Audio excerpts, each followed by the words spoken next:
Hello, hello, hello. TM24 here, and we are back with some more Marvel Snap content. Now, today I've got a great video for y'all. We've got Patriot and Silver Surfer in the same deck. Yes, you heard that right. Patriot and Silver Surfer, and it's actually really, really good. So, we're going to break down some gameplay. I'm going to talk about my decision making during these games. I've got 3 of them for you, so don't worry, it's not going to take too long. Then we'll talk about some different lines of play that you can take. And finally, we'll talk about some potential inclusions if you want to swap some of these cards out, and some unique interactions that you typically don't see at first glance. So sit back and enjoy the video. All right, so I told y'all I'd walk you through some games. I've got 3 of them picked out here for you. As you'll see, we win each game in sort of a little bit of a different way. Now, if you didn't see the list real quick, you'll see it right here, but I'll run through it. We've got Wasp, Mr. Sinister, and Invisible Woman. Then we've got 7 3-drops. Mystique, Patriot, Brood, Dazzler, Surfer, Storm, Debris, and we follow that up with Blue Marvel and Ultron. Now, we don't have a ton of early game in this deck, so if you draw a 2-drop, typically you want to get a 2-drop down. Now, whether that's Mr. Sinister or Invisible Woman, typically it doesn't matter a whole lot. I like going Invisible Woman if I had the option between the two, because it creates a little bit of mystery. It makes your opponent think a little bit more. What do they have hiding behind there? Do they want to contest it? Do they not? So I prefer to go Invisible Woman. And in this case, that's our only option for turn 2.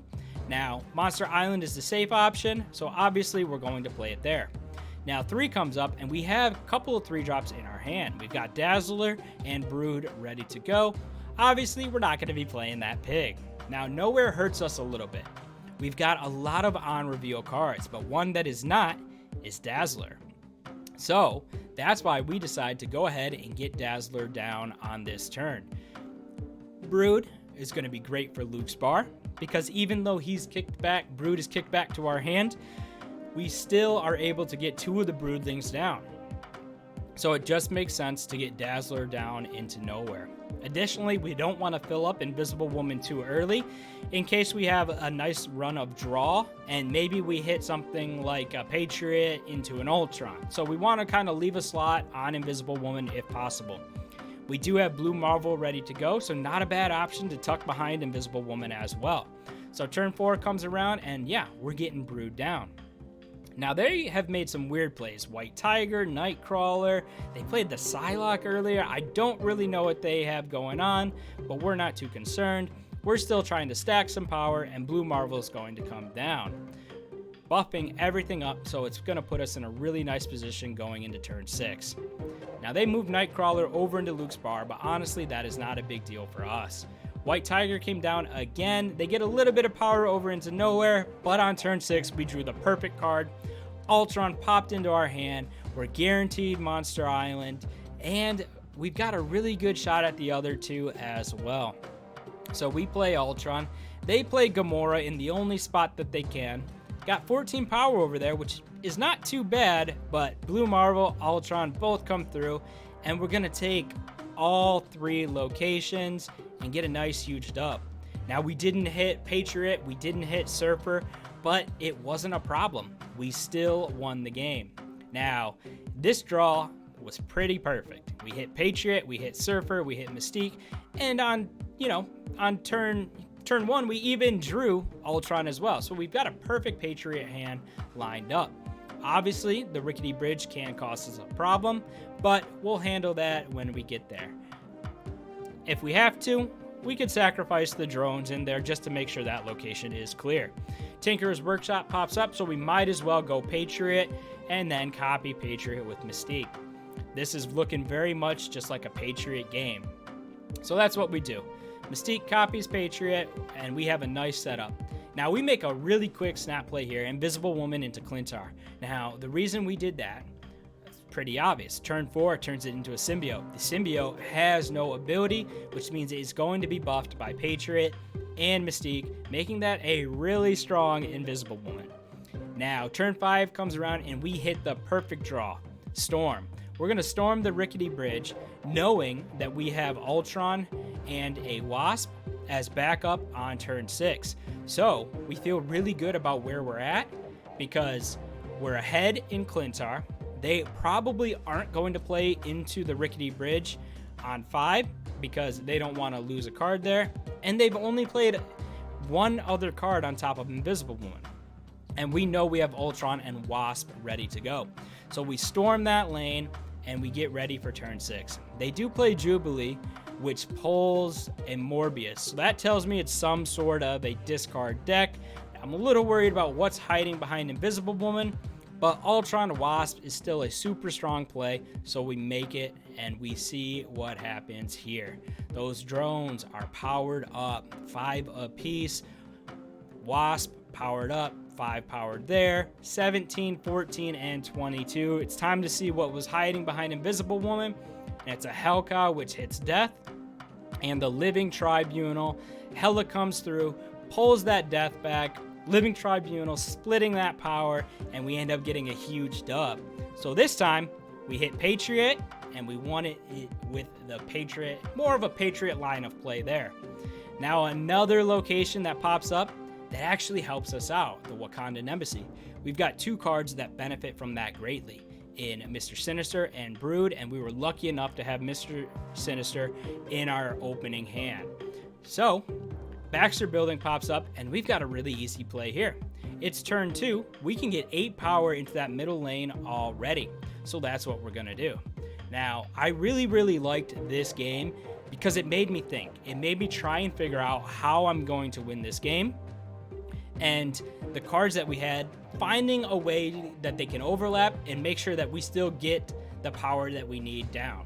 So, as you can see here, turn 3, we've got a couple options. We don't want to play Debris yet. We've got Brood. Yes, we don't want to play Surfer, nothing for it to hit. So we're going to go with Brood. We get Brood down, and we feel like we're in a pretty good spot. We have Surfer ready to go. Might be a little early to play Surfer, so now we've got to think again. Do we play Surfer? Do we not? We're not going to play Mystique. We could play Invisible Woman into Baxter Building, but with me knowing that my plan is to play Surfer on 6, we want to get Debris down. So we don't mind tossing Debris into this middle location. Yes, it's going to fill the Wakandan Embassy, but it's also going to put a rock there for them as well. And they did end up playing into that location. So they are ahead, they're up 7, but we know that we have Surfer ready to come through. Additionally, we have Blue Marvel in hand, so we're going to play Blue Marvel into the Baxter Building. Now, we've got a really easy turn 6. We've got Mystique, who can copy Blue Marvel, and then Surfer, who can come through, power up Debris, power up Brood and those Broodlings, and see if we can win this game. They skipped on 5. Typically, that means Infinite coming down. Obviously, they'd be aiming for that middle location, so we're just waiting to see what happens. We do copy Blue Marvel. Surfer is going to come through, buffing up those Broodlings and Debris. And Wasp comes down, and there is the Infinite. Not going to be enough. We end up getting another win, this time with a Surfer line of play. All right, so now you've seen some gameplay. Now let's break this deck down a little bit. Obviously, we built it with Patriot and Silver Surfer in mind, and there are great cores for both. Wasp, Mr. Sinister, Brood, Debris, Ultron, all have great synergy with Patriot. Silver Surfer, of course, has great synergy with all these 3 drops. And we have amazing support pieces in the form of Blue Marvel, Invisible Woman, Mr. Sinister, Wasp, and even Mystique can be considered a support piece in this deck. Now, there's a few reasons that I really like this deck in particular. 1, there are multiple lines of play that you can take to win. You've got a Patriot line, you've got a Surfer line, you've got a mix of both. And because of that, this deck is super flexible. That's part 2. And finally, because of the flexibility, each game feels a little bit different. Each game is a puzzle that you've got to put together to figure out how you're going to beat your opponent, and that is fun. I don't like the decks that are super repetitive, have the same line of play over and over and over, and you're not going to get that here. You've got to think your way through these games, and that's probably the best part about this deck. But let's talk about some of these potential lines of play to help guide you in the right direction. So, I've got a little graphic here for you. And of course, with a Patriot deck, there's the Patriot lineup play. You can hide it behind Invisible Woman, but everyone knows you go Patriot, Mystique, Blue Marvel, Ultron, and you win the game. So you've got that option. Option 2 is going with this Surfer route. You can Storm, follow it with a Brood. Turn 5, Mr. Sinister, Dazzler. Turn 6, Debris, Surfer. All of a sudden, you've got a bunch of 3-drops out there, and you're powering them up. But my favorite really is just finding that way to win. So maybe it's a combination of Mr. Sinister, Brood, Patriot, Dazzler, Silver Surfer to finish it off. Maybe you need to just go something like a Blue Marvel, Ultron to win the game that way. Really, you've got options, and it's a fun deck. So if you've got these cards, I'd say give it a shot. Now, if you don't have some of these cards, I do have some potential inclusions right in this graphic as well, and let's talk about them. So the first one is going to be Dr. Doom. The Doombots are going to have great synergy with Patriot as well. Initially, I had Dr. Doom in this deck, but I found myself wanting to play Ultron, if I had Ultron, over Dr. Doom, and I just wasn't playing Dr. Doom enough to justify him keeping a spot, so I took Dr. Doom out. Additionally, if you still want to go along that Patriot line, you could go with Squirrel Girl. Those squirrels are going to be powered up by Patriot, powered up by Blue Marvel. Still a very solid play. Filling the board also helps Dazzler, so Squirrel Girl makes a lot of sense too. Now, I know y'all are seeing High Evolutionary there, and don't put High Evolutionary in the deck, but you can put some of those no ability cards in there. So, Misty Knight, Shocker, Cyclops, The Thing, if you want to slot those in here and lean more heavily on the Patriot line, you definitely can. Cyclops might be the one that I would recommend if you want to swap, maybe you don't have Dazzler. Cyclops would fit in quite nicely, great synergy with Patriot, still has good synergy with Surfer, so Cyclops might be a really good inclusion. Now let's talk about a couple of these other ones here.